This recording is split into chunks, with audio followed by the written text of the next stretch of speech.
करते थे तो ओम नमो भगवते वासुदेवाय इसके वास्ते देखिए नारायण नाम नारद जाप किया करते थे, ध्रुव और प्रहलाद हरि नाम जाप किया करते थे। समय समय पे उस परमात्मा का नाम भी बदलता रहता। सतयुग का समाप्त हुआ, देखो प्रेमी भाई बहनों, उसके वास्ते त्रेता लगा। त्रेता में उम्र 10 गुना घट गई, 1 लाख बरस से घट करके 10,000 बरस हो गया। उस समय महात्माओं ने साधना की पद्धति को बदल दिया। त्रेता विविध यज्ञ न करें, प्रभु समर्थ भव सागर करें। उस समय यज्ञों का विधान बना दिया गया, बड़े बड़े यज्ञ कराए जाते थे। उसमें लोग अपने कर्मों की आहुति देते थे और जीवात्मा निर्मल होकर के उस समय अपने घर को जाती थी। देखो प्रेमी भाई बहनों, त्रेता में भी संत थे। उस समय का जगाया हुआ नाम था जय जीव। आप ये मत सोच लीजिए कि केवल इस कलयुग में ही संत थे, सतयुग में भी थे, त्रेता में भी थे, द्वापर में भी थे और इस कलयुग में तो संतों का तांता ही लगा पड़ा। देखो प्रेमी भाई बहन, सतयुग सत्य सुकृत कहलाए, त्रेता नाम मुनिंद्र धराए, द्वापर करुणामय कहलाए और कलयुग नाम कबीर धराए। देखो प्रेमी भाई बहन, त्रेता के समाप्त होने के बाद द्वापर युग लगा। द्वापर में आदमी की उम्र घट करके फिर 10 गुना घट गई, यानी 10,000 बरस से घट करके 1,000 बरस हो गई। और देखो उस समय पहुंचे हुए महात्मा थे वेदव्यास जी महाराज। वेदव्यास जी महाराज ने फिर साधना की पद्धति को बदल दिया। देखो प्रेमी भाई बहन, उसमें क्या हुआ, द्वापर कर रघुपति पूजा। जैसे गांव के बाहर ये स्थान आप लोगों ने बना लिया, उसी तरह से वेदव्यास जी महाराज गांव से बाहर एकांत स्थान पर बड़ी बड़ी मूर्तियां बनवाते थे और उनकी बड़ी बड़ी हीरे पत्थर की आंख लगवाते थे और अपने प्रेमियों को इकट्ठा करके और क्या करते थे, आंख खोल करके मूर्ति को ध्यान से देखो और जब मूर्ति का ध्यान तुम्हारे आंखों में टिक जाए तो आंख बंद करके और मूर्ति का ध्यान अंदर में करो।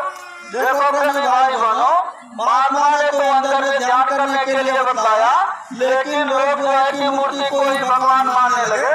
जब त्रेता द्वापर समाप्त हो गया, फिर जो है कि कलयुग लगा तो कबीर साहब आ करके उन्होंने भेद खोला। कबीर साहब ने कहा कि पत्थर काट के मूर्ति बनो, दे छाती पर लाभ, वो मूर्ति में शक्ति जो होती तो कर्णहार को खाती। देखो प्रेमी भाई बहनों, परमात्मा उस मूर्ति के अंदर नहीं बैठा हुआ। महात्माओं ने जब किताबें लिख दिया उसके अंदर वो भगवान नहीं मिलेगा। किताबों के पन्नों में आपको भगवान नहीं मिलेगा, किताबों के काले अक्षरों में भगवान नहीं मिलेगा। जैसे मान लीजिए कि खाना बनाने की किताब लेकर के और आप रात दिन पढ़ते रहिए कि खाना ऐसे बनाया जाता, खाने में नमक डाला जाता, मिर्चा डाला जाता, तेल और मसाला डाला जाता। किताब पढ़ते रहेंगे, थ्योरी पढ़ते रहेंगे, जब तक उसका प्रैक्टिकल नहीं होगा, बाजार नहीं जाएंगे, सब्जी नहीं खरीद के ले आएंगे, मसाला नहीं खरीद के ले आएंगे, उसको चूल्हे पर रख करके पकाएंगे नहीं, तब तक खाना नहीं बन सकता, न आपका पेट भर सकता। उसी तरह से देखो प्रेमी भाई बहनों, महात्माओं ने देखिए असली भेद बताया, लेकिन लोग बाहर मुखी हो गए।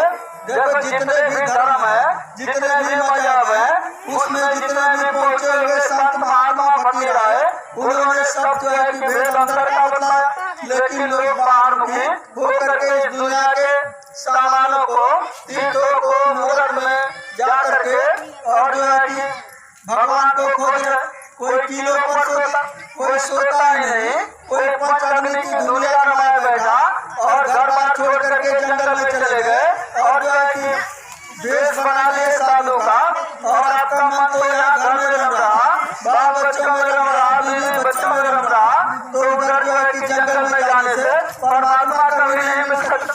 गुरु महाराज कहते थे कि देखो बच्चों, अपने बाल बच्चों परिवार में रहो। देखो गुरु महाराज कहते थे कि ये पराई स्त्रियों को माँ बाप के समान समझना चाहिए। देखो गुरु महाराज कहते थे कि ये नारी राम यत्र पूजयन्ते तत्र रमन्ते देवता। इन्हीं माताओं ने राम को भी पैदा किया, कृष्ण को भी पैदा किया, ईसा और मोहम्मद साहब को पैदा किया। यही नारियां जो है सती अनसुईया है, सीता है, सती सावित्री है और देखो प्रेमी भाई बहनों लक्ष्मी बाई जी यही है। तो कहने का मतलब है इन्हीं वीरांगनाओं ने, इन्हीं माताओं बहनों ने भगवान को पैदा किया। आज इस देश में इन माताओं बहनों की क्या कदर हो रही, शराब और दारू के नशे में इनके इज्जत आबरू को नीलाम किया जा रहा।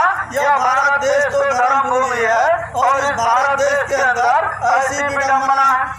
यह तो ऋषि मुनि महात्माओं की धरती कही जाती। यहाँ पर जितने भी अवतार हुए, राम आए इसी धरती पर, कृष्ण भगवान आए इसी धरती पर और देखो इस राम और कृष्ण की धरती को लोग नापाक कर रहे।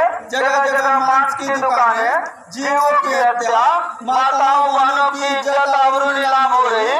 देखो प्रेमी भाई, जिस समय जो महात्मा आए उस समय समाज के अंदर जो बुराई फैली हुई थी, महात्माओं ने उसी पर प्रहार किया। कबीर साहब आए उस समय आडम्बर, छुआछूत, पाखंड और आडम्बर फैला हुआ था। मूर्ति पूजा,